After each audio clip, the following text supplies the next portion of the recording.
Start.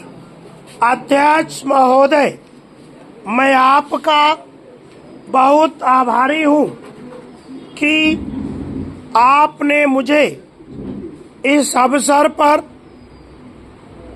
बोलने का अवसर दिया है।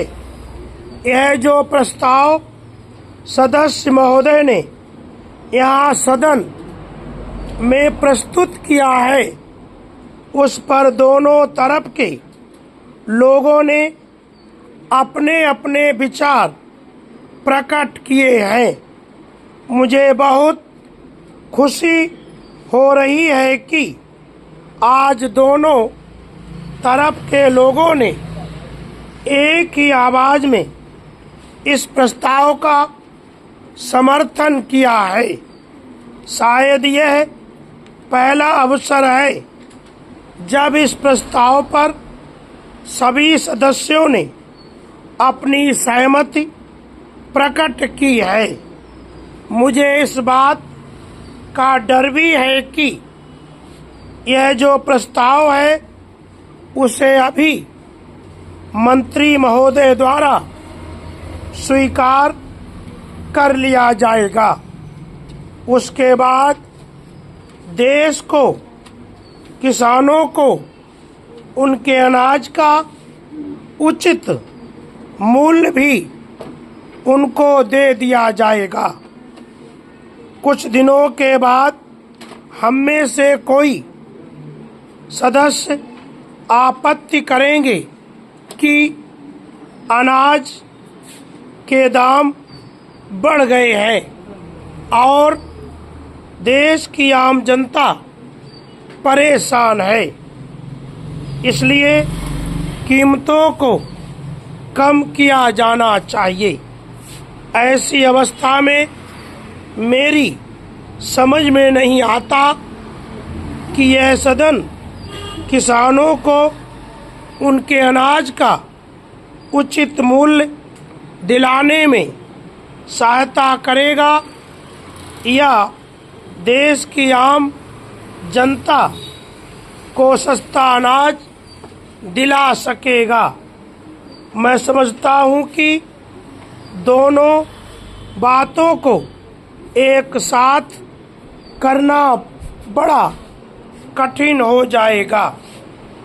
अध्यक्ष महोदय, यह हमारे देश का सौभाग्य है कि यहाँ पर खेती में काम करने वालों की संख्या बहुत अधिक है। अभी कुछ समय पहले हमारे योजना मंत्री ने बताया कि देश में बेरोजगारों की संख्या बहुत बढ़ रही है, जिन्हें हम खेती के काम में लगा सकते हैं। हमें ऐसा कोई काम नहीं करना चाहिए जिससे बेरोजगार लोग खेती के काम को छोड़कर शहरों की तरफ आना शुरू कर दें। मंत्री महोदय का कहना का अर्थ यह है कि हमें खेती में काम करने वाले किसानों को अधिक से अधिक सुविधाएं देनी चाहिए, जिससे वे अच्छी तरह से अपने परिवार का पालन पोषण कर सकें और अपने बच्चों को भी पढ़ा सकें।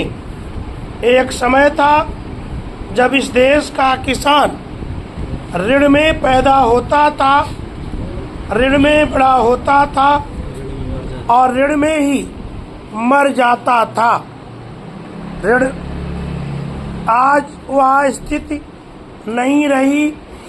इसी तरह से यदि हमारी सरकार किसानों की भलाई के लिए कार्य करती रही तो किसानों को भी पूरा विश्वास हो जाएगा कि सरकार उनका हित चाहती है और उन्हें पूरा सहयोग देकर खेती की पैदावार को बढ़ाना चाहती है। स्टाफ इसकी हिंदी बना के भेजना। ठीक बच्चों।